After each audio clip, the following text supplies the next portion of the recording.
What's up, guys? Welcome back to the channel. Here we are with another reaction. Why Brits understate just a bit and Americans exaggerate everything.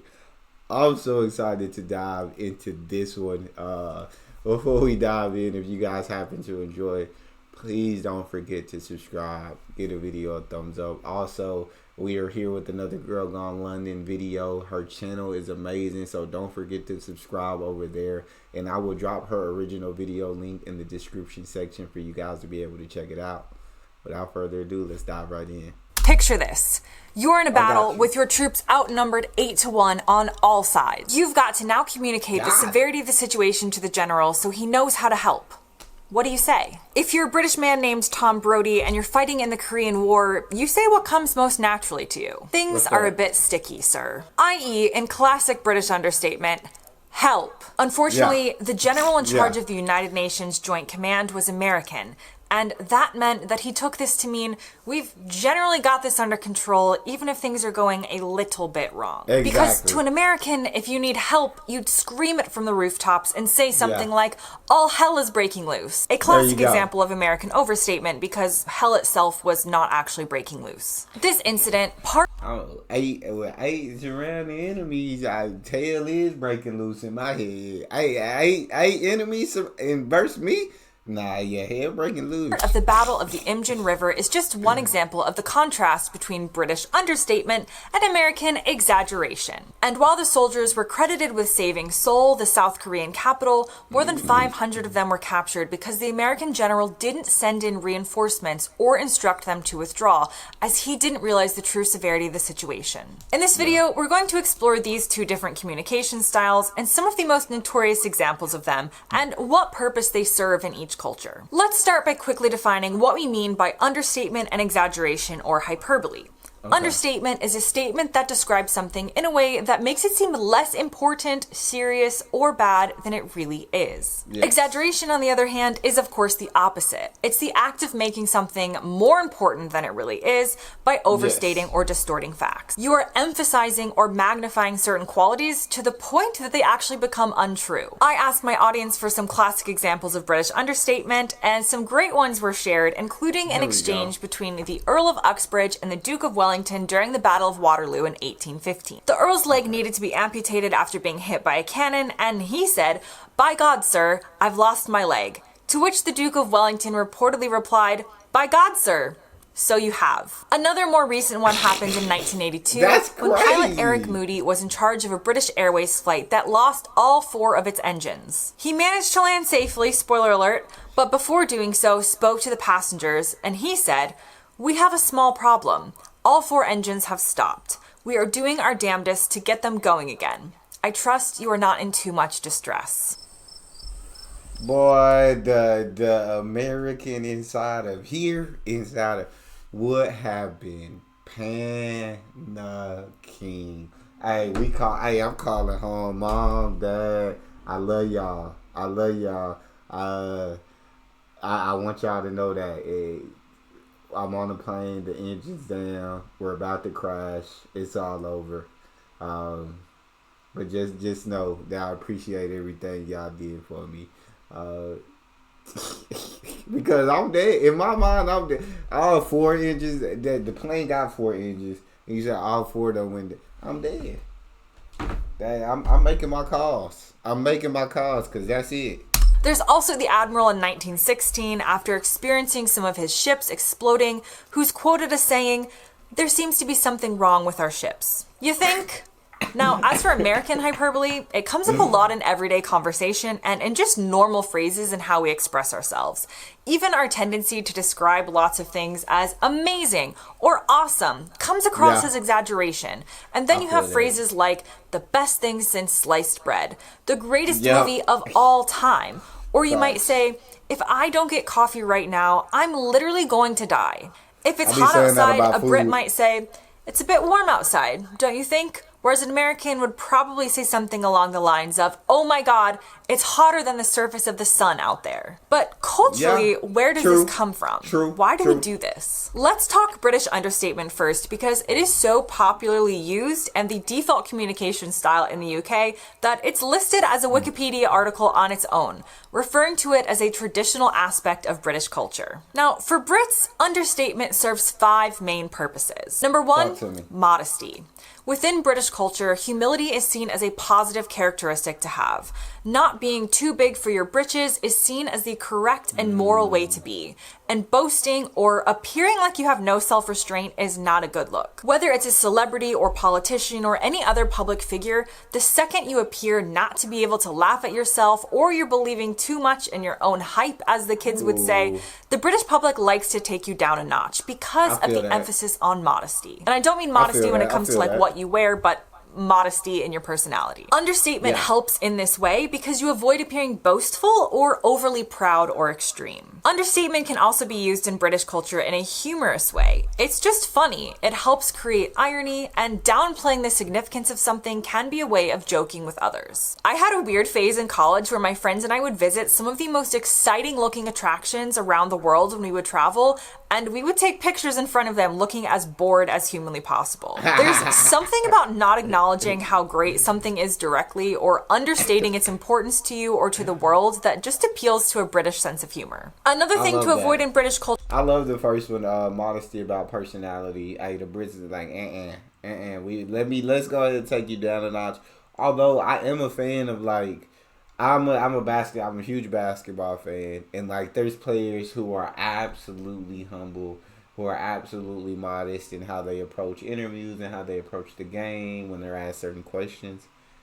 But I'm a fan of the players that aren't. I'm a fan of the John Morants, the Anthony Edwards, the guys who are gonna get on the mic and say like, I'm the best player in this league. I'm not worried about nobody. Nobody can beat me. Like. They talking trash. They backing it up. When you can talk trash and then you can back it up, I absolutely enjoy that. But yeah, I do like humble and modesty too. I do like that too. But I also like, hey, when you poke your chest out and you become boastful. But you not just talking the talk, but you actually walking the walk. You bagging that talk up. I rock with that. All right, my bad. Let's get back to it. And I absolutely agree with her on the humor point. When you understate something that's absolutely amazing, like that is funny to an extent. Culture is confrontation. Being direct and confrontational culturally is not seen as a good thing. It's considered more polite to avoid confrontation, to smooth things over, to sort of talk about things indirectly. I agree. And understatement helps people do that. It can soften potentially critical statements and help smooth those social interactions and help you come across as not too overbearing. Again, keep these characteristics in mind because culturally, America prioritizes different characteristics as positive and has different views on this topic. Now, the fourth way that understatement helps in the UK is it helps avoid emotions. Emotional reserve is also something to be prized in the UK. Being overly emotional or intense is not a traditionally British characteristic, and it can be seen as being too dramatic and therefore almost not trustworthy. It's that stiff upper lip mentality, and if you're going around saying, I just love this lasagna, don't you think it's amazing? You're going to come across as too enthusiastic and too in love with your lasagna. And of course, the most popular cultural phrase from the war in the UK that the whole world seems to have caught on to now is keep calm and carry on. This also ties into the previous point, but understatement helps display an air of stability, which is a positive personality trait and generally looked upon as a good thing in the UK. And all of these things seem like great things, so why would another culture do it differently? Why are Americans... I feel like those are absolutely great things, it sounds like, to keep calm. It never allows you to, like, get too low, but it also doesn't keep you too high. It keeps you, like, even keel, understatement. Like, it keeps you right here. And this is a great place to be. It's a great place to be. Me, I never get too low. I never, but I'm between here and here. It gets even keel to very excited. When there are certain things, like, you will see how excited I get. I do show it. But I don't show like sadness or like anger, frustration.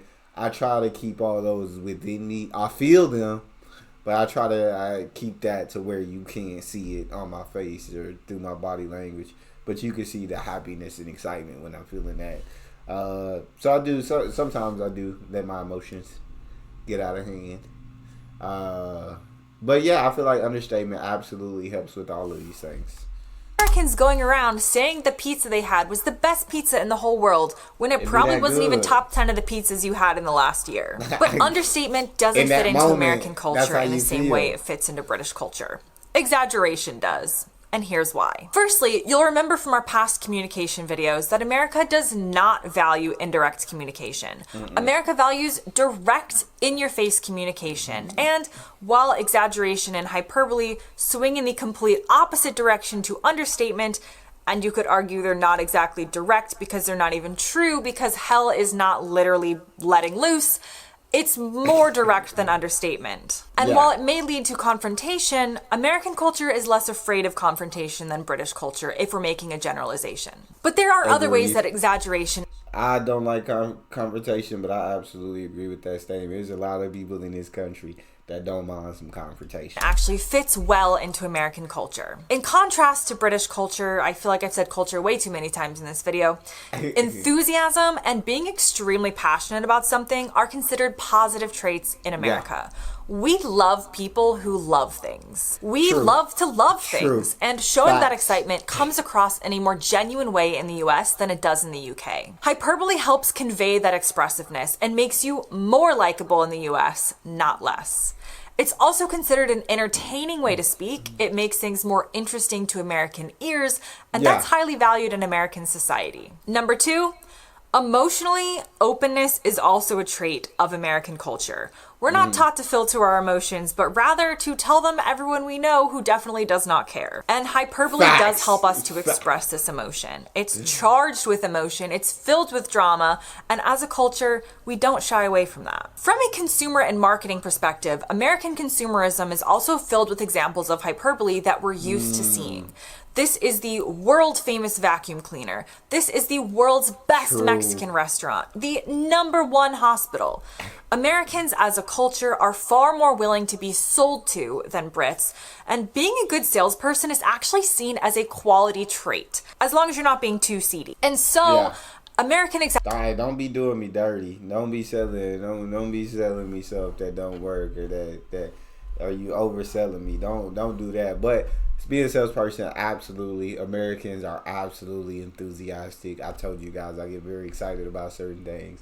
And I show that people are open with their emotions. I said, besides happiness, enthusiasm, you don't really see my emotions. But a lot of people are. They'll tell you everything, and I'm like, I'm not a big talker. So when people talk for so long about how they feel about certain things that I don't care about, it's like, oh my God, when is this gonna end? But so yeah, I feel like she's hitting the nail right on the head in this video. Exaggeration ties into our love of the sale and of selling, both products and, as we'll get to in the next point, our own personalities. Number 4, self-promotion. Downplaying your achievements is not seen as a positive trait in the US like it is in the UK. In the US, understatement about yourself says, I lack confidence, and makes people trust you less. Again, this is in total contrast to life across the pond and how British culture and communication works. Americans believe in sharing the best of yourself at all times and emphasizing our own opinions and uniqueness.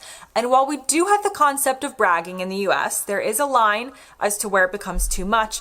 It's much further down the spectrum than in the UK. So hyperbole helps us get this across. We are overstating rather than understating. And finally, optimism. There's something optimistic about hyperbole, even if you're not saying something openly positive. It deals in the extraordinary rather than the ordinary. And while British life tends to be all about the beauty in the ordinary and the subtle art of the understatement, American life is all about the extremes and this concept that we should focus on the tall tales and the crazy stories and this sort of wonder and imagination that comes along with hyperbole. And the beauty of it all is that neither is wrong. And that's what I love about these cultural deep dives. Some things are more objective. We can compare those things about the UK and the USA and decide who is better.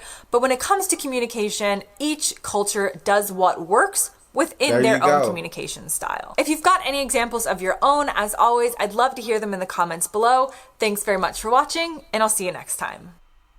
I completely agree. I love that both cultures, that the two countries have a complete different culture when it comes to that, because that's really cool to me that like it's not just the same.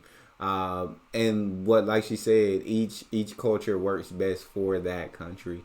I enjoy being like very upbeat, being very enthusiastic, being very excited about things. Like that's who I am and that's my personality, and I absolutely love that. But I also think it's cool, like it's funny to like understate everything. Like it's a bit sticky of a situation here, and where Americans would say all hell's breaking loose. That's like a funny, such a big difference between the two. But it works for each country. Let me know how you guys felt about that video. I absolutely loved it. If you enjoyed, don't forget to subscribe, give the video a thumbs up, and check out the next one. See you guys next time.